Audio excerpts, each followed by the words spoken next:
Olá pessoal, sejam muito bem-vindos a esse vídeo. O meu nome é Rogério Santos e eu vim aqui para falar para vocês um pouquinho do Plano Master em SST. São super 8 cursos da área de segurança do trabalho, onde você vai poder aprimorar os seus conhecimentos e turbinar o seu currículo. Sem dúvida nenhuma, na minha vida profissional, meus cursos, os cursos que eu fiz, foram importantes para eu conseguir oportunidades, de entrevista, de colocação profissional e atuar como gerente de segurança do trabalho e ambiente nos últimos anos. Por isso, nós preparamos esse material onde nós acreditamos que esses são os melhores profissionais do mercado brasileiro de SST, com o melhor conteúdo para o momento. São 8 super cursos que você vai poder assistir agora, pequenos trechos desses cursos, onde você vai conseguir melhorar o seu conhecimento, dar um upgrade do seu conhecimento e principalmente ter oportunidades no mercado de trabalho. Então eu te convido aqui para conhecer um pouco mais a partir de agora. Bem, então vamos lá fazer um exemplo. Eu peguei uma matriz de risco com 3 linhas e 3 colunas para ficar mais fácil da gente entender. A severidade pode ser levemente prejudicial, ela pode ser prejudicial ou extremamente prejudicial. Então essa é a severidade e a magnitude. E com relação à probabilidade, eu posso dizer que é um evento altamente improvável. Dificilmente ocorre, raramente ocorre. Ou eu posso dizer que ele é um evento improvável. Raramente acontece. Diferentemente do altamente improvável, na empresa em anos nunca tivemos um caso. E o improvável é mais difícil de acontecer. Agora temos o provável. Esse que é provável, ele pode acontecer. As estatísticas demonstram isso. Essa análise de risco também ela pode ser subjetiva, né? Eu acredito que aquele risco tal. É importante e a gente tem que ouvir o trabalhador. Então, fazendo esse cruzamento da severidade com a probabilidade, se ele for levemente prejudicial e altamente improvável, ele é um risco trivial. É um risco banal. Eu não vou fazer nada porque isso não interfere. Eu só vou mexer nisso quando eu resolver os outros. Agora, se um risco for prejudicial e altamente improvável, ele é um risco tolerável, porque ele é altamente improvável. Agora, imagina que esse altamente improvável é extremamente prejudicial, esse é um risco, mesmo ele sendo improvável, é que a magnitude e a severidade dele sendo grande, ele é um risco moderado. Eu vou ter que implantar algum sistema, uma medida de controle para evitar que ele ocorra. Agora, o pior dos casos é o meu risco provável e ele é extremamente prejudicial. Esse risco a gente chama ele de intolerável, eu não posso admitir, porque ele é fácil de acontecer e quando acontece ele traz danos gravíssimos, podendo até gerar a morte do trabalhador. Então esse risco intolerável, dentro da minha prioridade, vai ser o primeiro que eu vou resolver. Depois eu vou resolver os riscos substanciais, que eu também não admito. Os riscos moderados eu vou tomando medidas talvez de controle administrativo e organizacional e assim para os outros. Só para simplificar, né? O GRO a gente pode chamar ele de um macroprocesso, ele é o gênero na questão, né?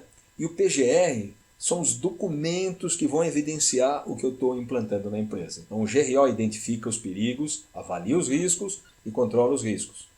No meu PGR, a identificação de perigos e a avaliação dos riscos, a gente chama isso de inventário de risco. E o controle dos riscos, no PGR eu chamo de plano de ação. Então esses documentos podem ser solicitados em qualquer fiscalização.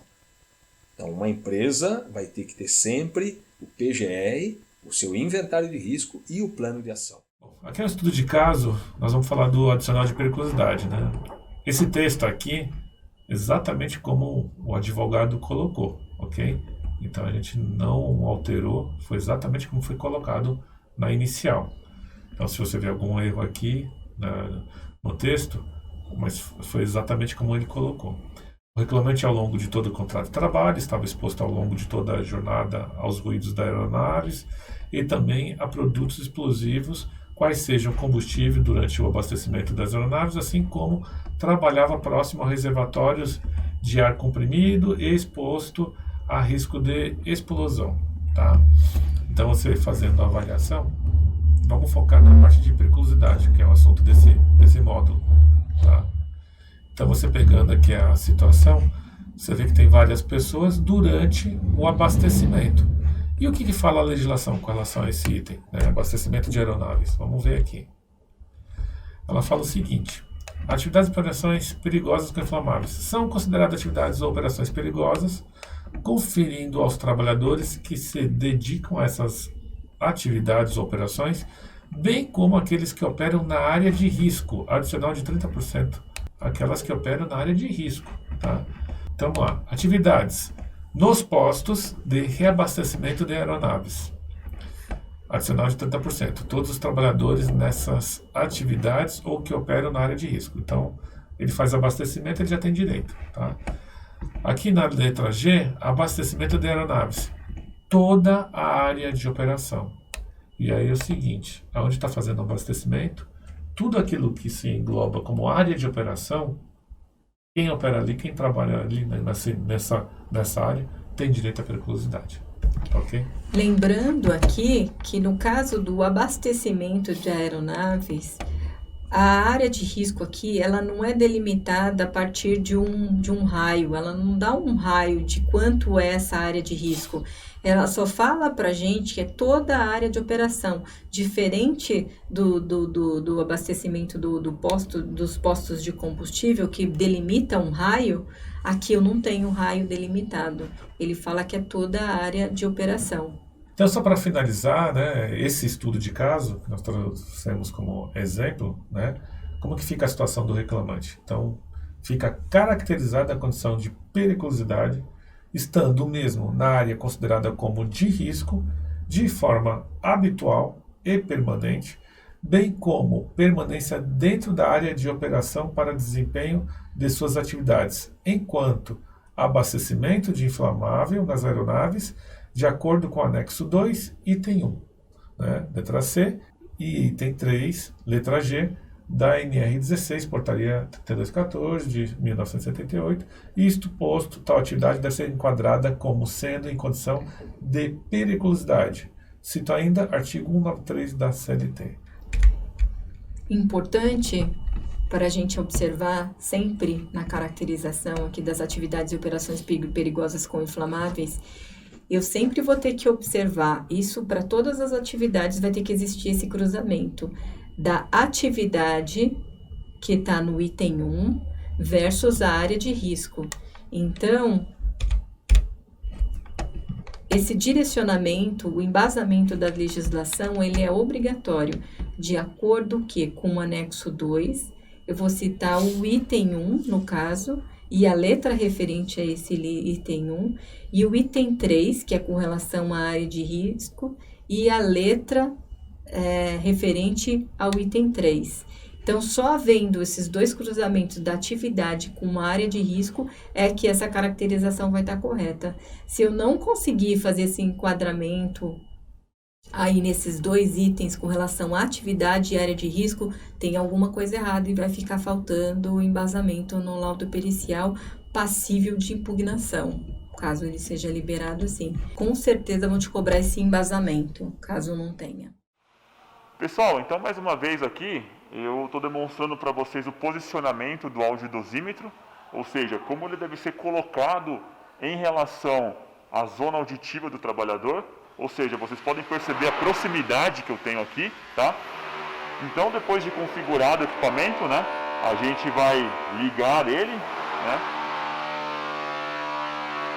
E lógico, já estamos pensando aqui que o equipamento foi ajustado, foi calibrado para que eu possa iniciar essa medição, tá? Aqui eu só quero, mais uma vez, ressaltar para vocês a parte de posicionamento desse equipamento, tá? Mas antes nós devemos fazer o ajuste de campo, também conhecido como calibração, onde nós usaremos uma fonte de ruído, ou seja, um calibrador que vai emitir um nível de pressão sonora em 1000 Hz de 94 ou 114 decibel, que vai ser ambas as referências que nós utilizaremos para calibrar o nosso equipamento antes de realizar a medição. Lembrando que essa calibração deve ser feita também após a realização da medição, após a conclusão dela, ok?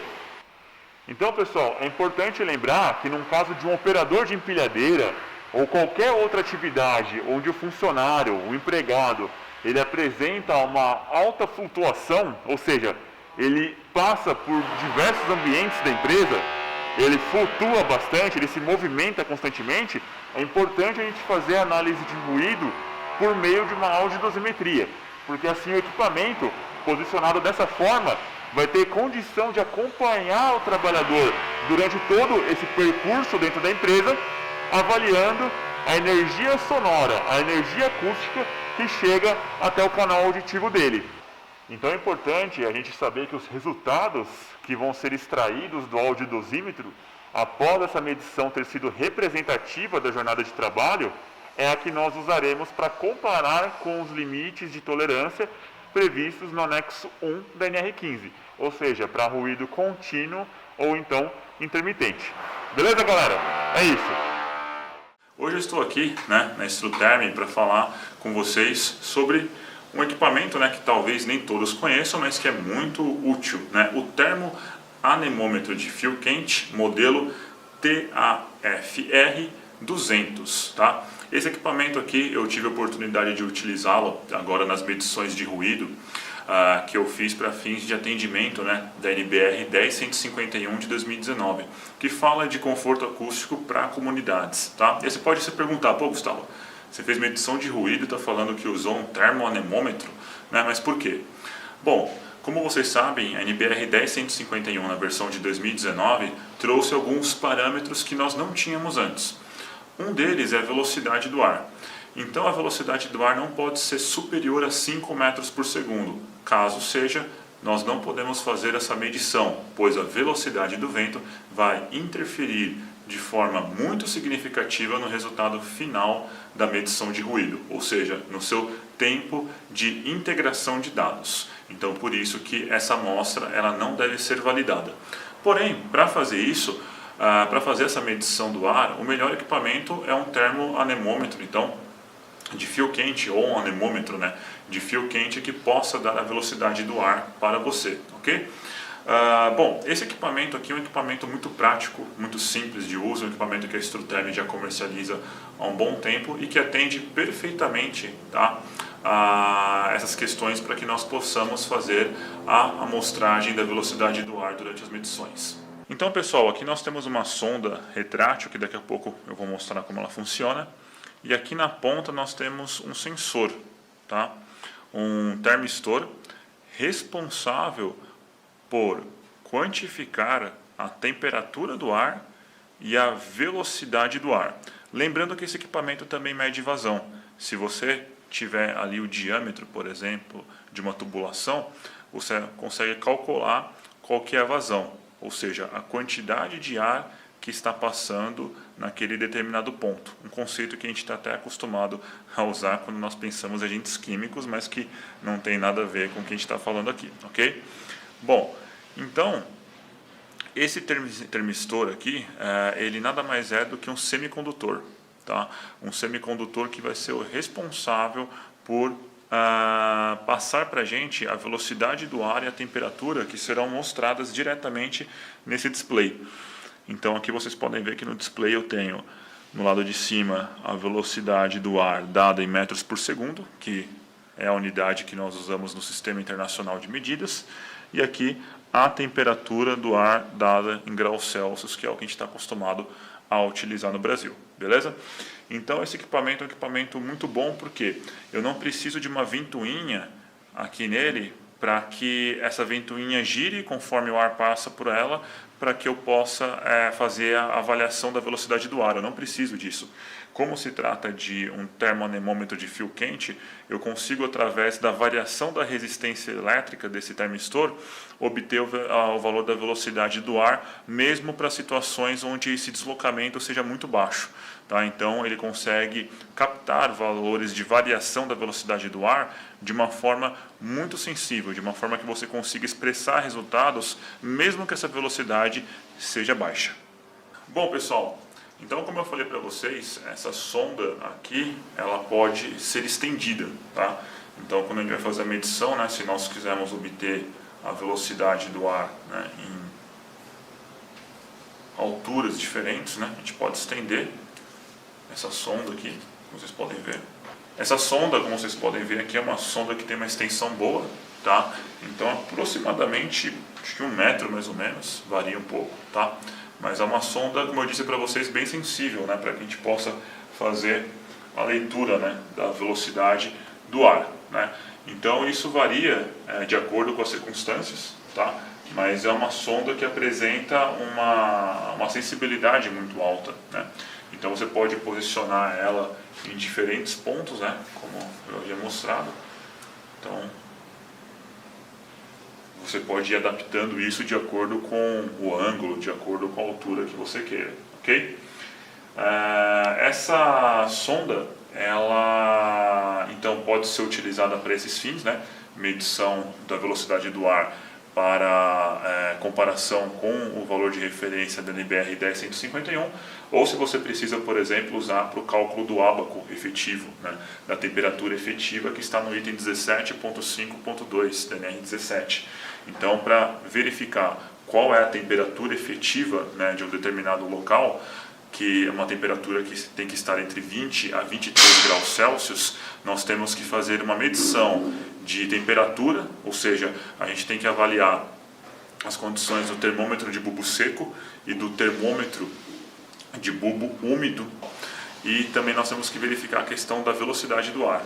E a velocidade do ar ela pode ser obtida então com um termoanemômetro de fio quente, para que essa velocidade possa ser cruzada junto com as temperaturas e você possa obter a temperatura efetiva no final para fins de comparação com o que está previsto na NR17. Então é uma grande aplicação também para esse equipamento. Então se a gente pensa em atividades administrativas, atividades em laboratório, por exemplo, o termoanemômetro ele vai ser muito útil, beleza?